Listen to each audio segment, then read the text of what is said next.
El que fa el Laboratori Secret d'en Jair Domínguez avui és el tema és el folklore català i tot allò que ens han estat amagant fins ara de les nostres tradicions culturals. Efectivament. Ai, por favor. Què passa, que no li agrada, aquesta música? Doncs és la millor sintonia que es podia trobar per un espai d'aquest tipus. Folklore català, el que ens amaguen. El que ens amaguen. No, preparis avui perquè seguim en el nostre afany perquè Tim Burton faci una pel·li sobre monstres catalans. Tot arribarà, eh? La setmana passada vam introduir el cas del familiar, donen feina o menjar, i avui és el torn d'un altre monstre català, Nois, que no és en Jordi Ventura, que per cert ja és a l'estudi de la segona hora. Bon dia, Jordi. M'ho has tret de les paraules de la boca. Espera. Espera, que el micròfon no està més lluny que jo, És allò. Ara, tot arribarà. A veure, no, que toquis els cables, toca't a tu mateix, fes-te unes fregues Hi ha microbis, també. i en Víctor ja trobarà el botó que correspon al teu micròfon. Si no, et posarem un altre i veus... És així de fàcil. Veus? I tampoc funciona. és increïble. Dos micròfons i cap dels dos acaba de sorgir efecte. Mentrestant, Jair, nosaltres parlem d'un nou monstre de la mitologia catalana. avui, si l'altre dia parlàvem del familiar, avui parlem de el Dunyet. El Dunyet. El Dunyet, nois. Que no és l'expert d'informàtica d'en Jordi Basté, eh? No. Ell és enganyet. Aquell és enganyet, exacte. Avui el Dunyet, que està en la categoria de bitxos petits. Per cert, com es diu científicament. en Jordi Ventura ja es troba en disposició de comunicar-se amb la resta d'humans. Sí. Imita'l. Doncs ja estem aquí. Aquesta veu tan bonica. Bon dia, Jair. Bon dia, Jordi, com estàs? Molt bé, aquí amb aquest micròfon, que també deu estar ple de bacteris, aquesta cosa. Sí, no Doncs llepis. No en llepem. No, A la per si de carxofa cas. aquesta no en llepem. Perquè Molt si, bé. si ha assegut aquí algú abans que duia la sífilis, te l'emportes tu també, eh? De regal. Gràcies. De record de RAC1. No són només boques el que s'hi ha posat a vegades davant d'un micro, eh? No. Jo ho he vist. Però En aquest fi, no és el tema d'avui. No és el tema d'avui. Estem parlant del Dunyet. Sí. Una bèstia catalana que la cataloguem a la categoria de bitxos petits, perquè una cosa que es diu Dunyet no pot ser molt gran. Aviam, el nom ja ens dona una petita pista, Convida el diminutiu a minimitzar. Sí, tot i que jo conec un tio que es diu Pollet i medeix 2 metres. Però això és un altre tema, no parlarem avui.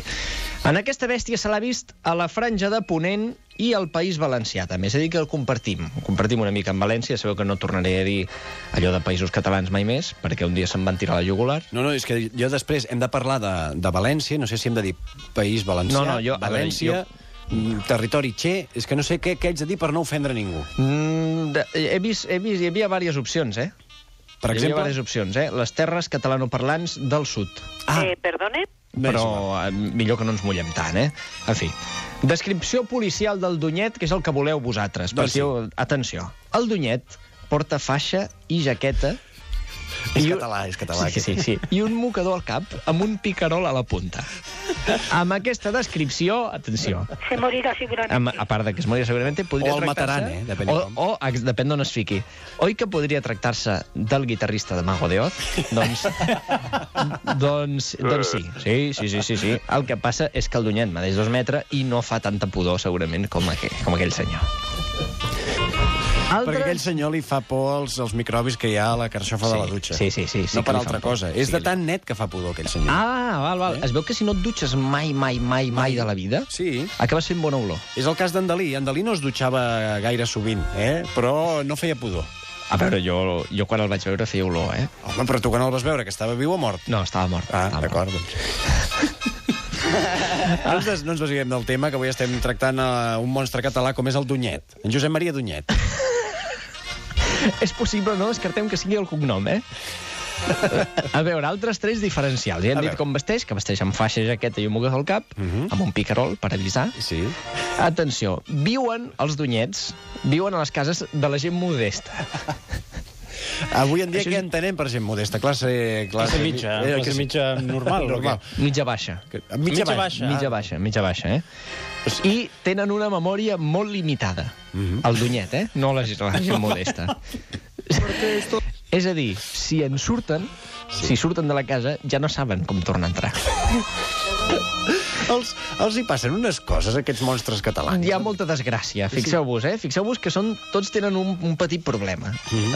És possible que sigui el primer ser mitològic amb Alzheimer, això també ho hem de dir, I Però a canvi d'això, a canvi d'aquest do que els ha donat Déu de no tenir memòria, són fanàtics de la velocitat, que no sé si és un do, també. Perquè el que fan a les nits és enfilar-se al primer cavall que passa i el fan córrer fins que es mor. Es mor el cavall de tant córrer. Sí, el cavall. L'estrujen. L'estruguen moltíssim. Trepitgen a fondo. Clar que avui en dia dir el primer cavall que passa, no sé on t'has de col·locar perquè passi un cavall. Però, en fi. Home, no. Costa una mica. No. L'hipòdrom. Tu abans ho deies, Quim, parlant del Familiar. Ens hem adonat que molts dels monstres catalans tenen a veure amb la gent que surt a Callejeros. El Familiar demana feina o menjar i al Dunyet li agrada dormir al vàter. Home, no. Sí? No. Ara és quan començareu a mirar 2 cops abans de seure-us a la tassa. Vàter de gent modesta, ja és una mica aquest univers. Clar.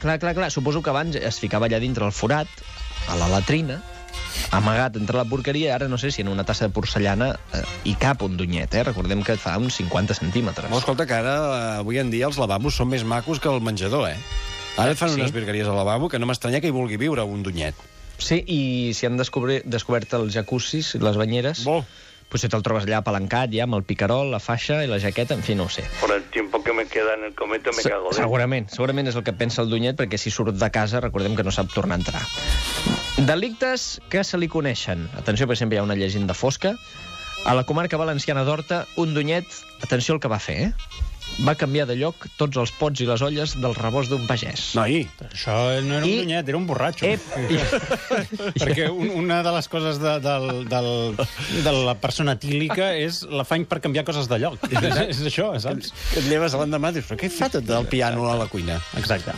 I, a més, el Dunyet va posar les mongetes al pot dels cigrons i el pebre vermell en el de la sang. Què dius? Que això és de mania compulsiva, Sí. Molt mala idea, aquí. I a sobre el pagès ens explica la llegenda que va morir d'un atac de cor quan va veure el desgavell. També potser el pagès sí que era mania compulsiu. Sí, porque la gente tiene mucho morbo y el morbo es lo que interesa. Doncs sí, i un palet susceptible, aquest pagès també, perquè, escolta, endreces i ja està, no passa res, Escolta'm, sí, no, tampoc... Escolta, que igual tenia 2.000 olles, és l'única explicació que li trobo. En fi, com us podeu treure de sobre un Dunyet? Doncs fent-lo sortir fora de casa. I ja no se'n recorda com Ja no se'n recorda ni d'on és. Anem a fer una volta. Vine, Dunyet. Vine, que t'ensenyaré el parc. Ja veuràs que divertit, Dunyet. Surt per la porta, tanques i el tio es començarà a preguntar on és, que no trobo res, i després, si us fa pena, el podeu tornar a deixar entrar. Però, en fi, no és recomanable perquè us pot putejar a la mínima. Doncs arqueologia folclòrica és el que ens porta cada dimecres en Jair Domínguez a l'equip d'investigació de la segona hora. Nosaltres, quan tornem, ens seguim preparant pels canvis de l'època en què vivim amb en Jordi Ventura i la seva ponència Segle XXI, canvi de paradigma i reptes de futur.